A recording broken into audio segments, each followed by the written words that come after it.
Assalamualaikum warahmatullahi wabarakatuh. Selamat pagi, salam sejahtera untuk kita semua.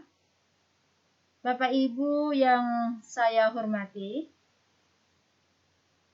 pada pertemuan kali ini saya akan membahas tentang penetapan KKM dan analisis KKM.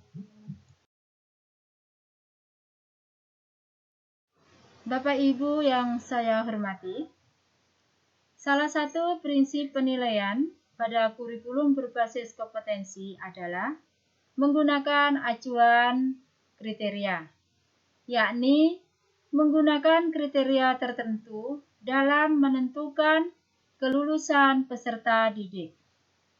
Kriteria paling rendah untuk menyatakan peserta didik mencapai ketuntasan dinamakan kriteria ketuntasan minimal atau KKM.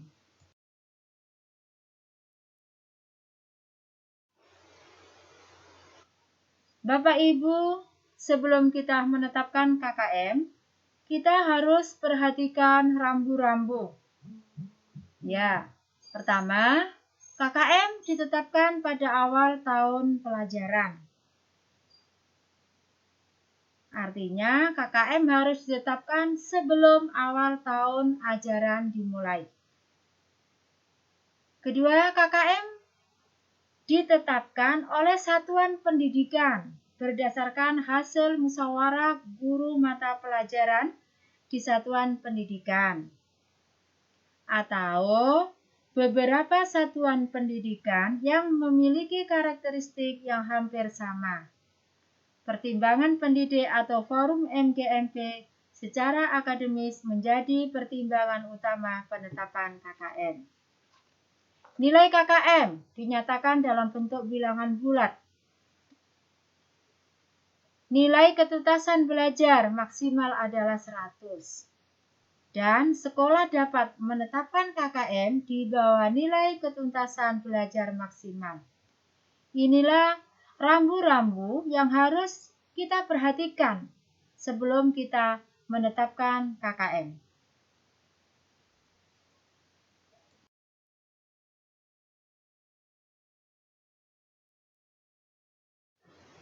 Aduh, aku belum ngomong tadi.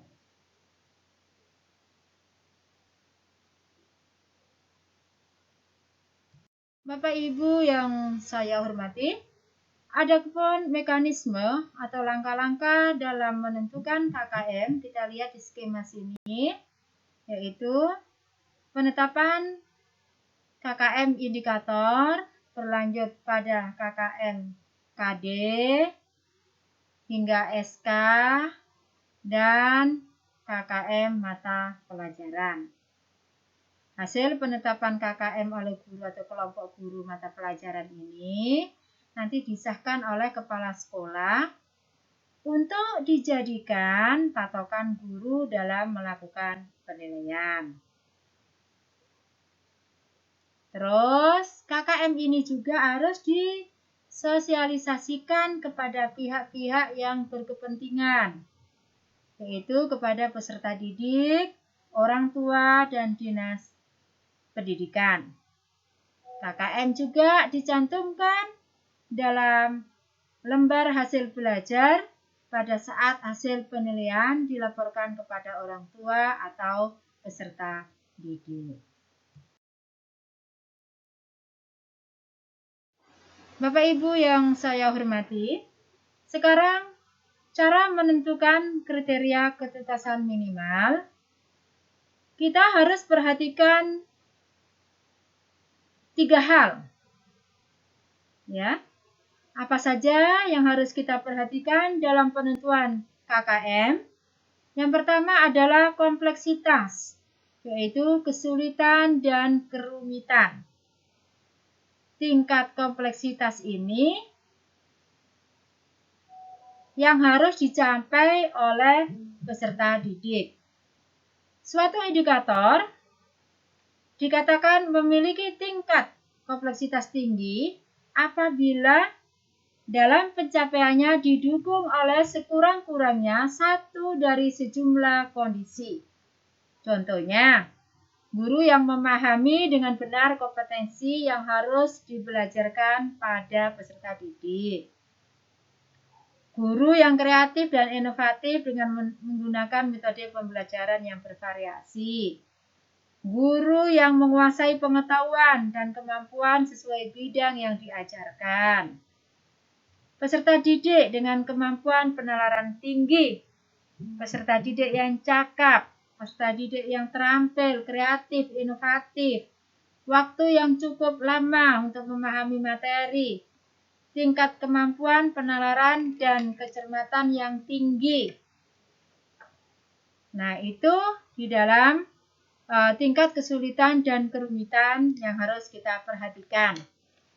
Selanjutnya, yang kita harus perhatikan adalah daya dukung, yaitu kemampuan sumber daya pendukung dalam penyelenggaraan pembelajaran pada masing-masing sekolah. Apa yang termasuk sarana dukung atau sumber daya pendukung adalah satu, sarana dan prasarana pendidikan, misalnya perpustakaan, laboratorium, alat atau bahan untuk proses pembelajaran. Terus termasuk juga di sini adalah ketersediaan tenaga, manajemen sekolah, dan kepedulian stakeholder sekolah. Itu yang masuk di dalam daya dukung.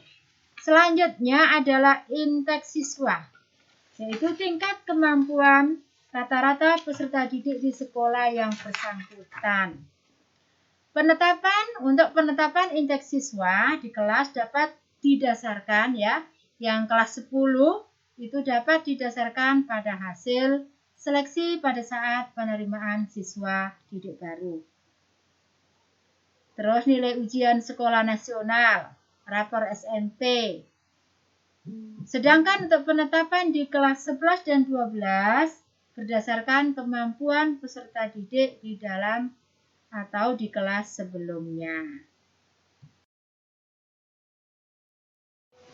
Baik Bapak Ibu, ini ada contoh format tentang kriteria-kriteria minimal. Sini ada, nanti Bapak Ibu bisa pelajari.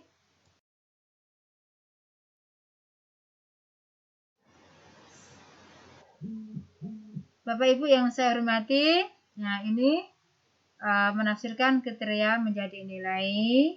Pertama, dengan memberikan poin pada kriteria yang telah ditetapkan, yaitu kompleksitas tinggi 1, sedang 2, rendah 3, daya dukung, dan intake juga begitu. Ya, jika indikator memiliki kriteria kompleksitas rendah, daya dukung tinggi, dan intake peserta didik sedang, nilainya adalah ini 3 ditambah 3 ditambah 2. 2 di sini ada sedang terus dibagi 9 kali 100. Jadi hasilnya ini. Ini cara menafsirkan kriteria menjadi nilai. Bapak Ibu yang saya hormati, sekarang kita menggunakan rentang nilai pada setiap kriteria. Misalnya, kompleksitas tinggi 50 sampai dengan 65 nilainya, sedangkan sedang 65 sampai 80, rendah 81 sampai 100. Daya dukung tinggi 80 sampai 100, sedang 65 sampai 80, rendah 50 sampai 64. Sedangkan intake adalah nilai tinggi 81 sampai 100, sedang 65 sampai 80, rendah 50 sampai 64. Bapak Ibu yang berbahagia, jika indikator memiliki kriteria kompleksitas sedang, daya dukung tinggi, dan intake sedang, nilainya adalah rata-rata setiap nilai dari kriteria yang ditentukan. Bapak Ibu yang penting di sini yang perlu diperhatikan adalah dalam menentukan rentang nilai dan menentukan nilai dari setiap kriteria perlu kesepakatan forum MGMP di sekolah. Ya, kalau jenjang SD berarti KKG di sekolah.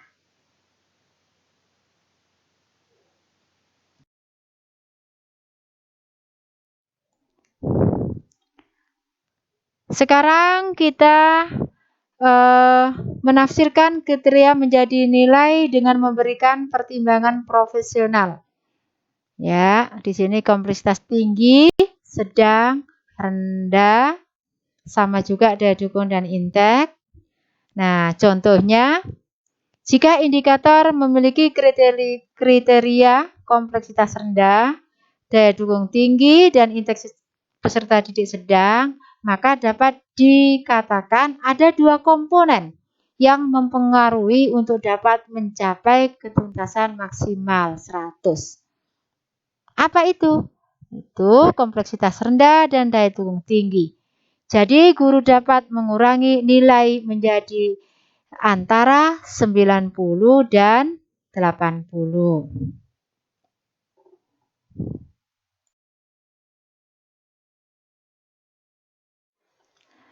Bapak Ibu yang saya hormati, kita kembali ke tingkat kompleksitas, yaitu tingkat kesulitan yang harus dicapai peserta didik.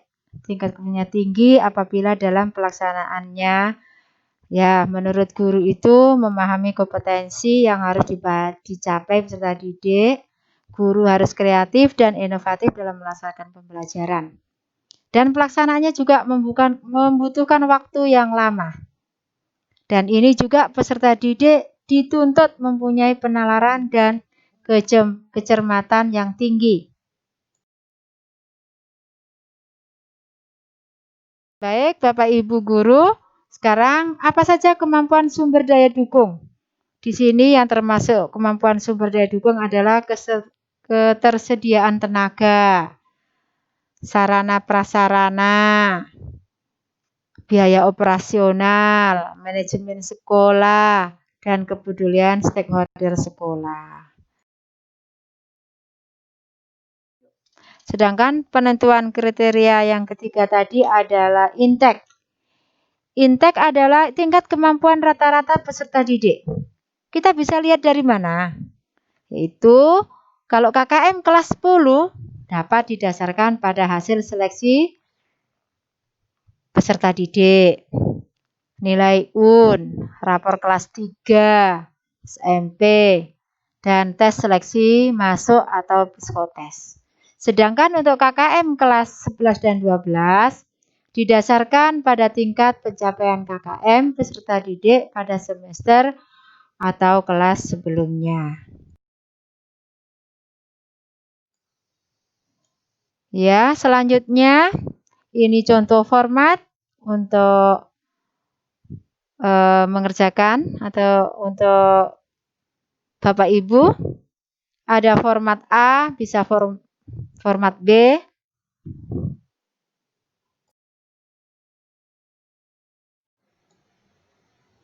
Ya, di sini ada format untuk kriteria penetapan ketuntasan. Ini ada contoh, Bapak Ibu bisa baca dan bisa pelajari.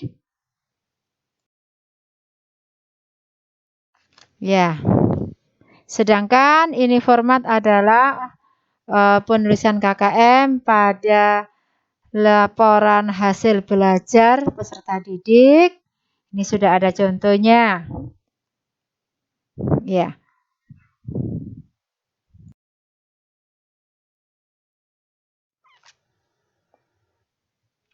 Bapak Ibu yang saya hormati, sekarang tujuan analisis. Pencapaian kriteria ketuntasan minimal perlu dianalisis untuk dapat ditindaklanjuti sesuai dengan hasil yang diperoleh.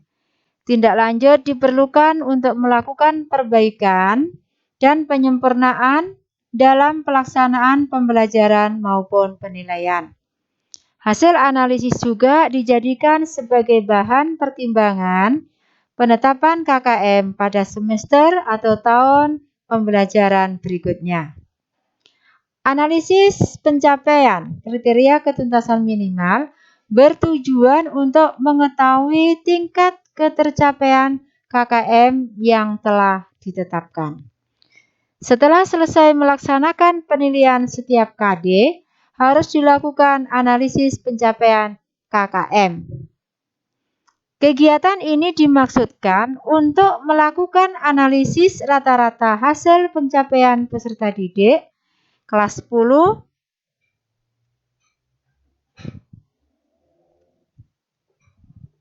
kelas 11 dan 12 terhadap KKM yang telah ditetapkan pada setiap mata pelajaran.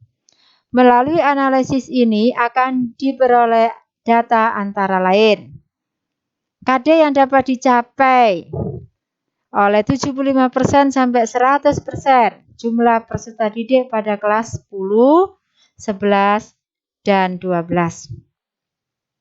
Bapak Ibu yang saya hormati, manfaat hasil analisis adalah sebagai dasar untuk meningkatkan kriteria ketuntasan minimal pada semester atau tahun pembelajaran berikutnya. Analisis pencapaian kriteria ketuntasan minimal dilakukan berdasarkan hasil pengolahan data perolehan nilai setiap peserta didik per mata pelajaran. Ya, Bapak Ibu, ini ada format untuk analisis pencapaian ketuntasan belajar peserta didik per KD.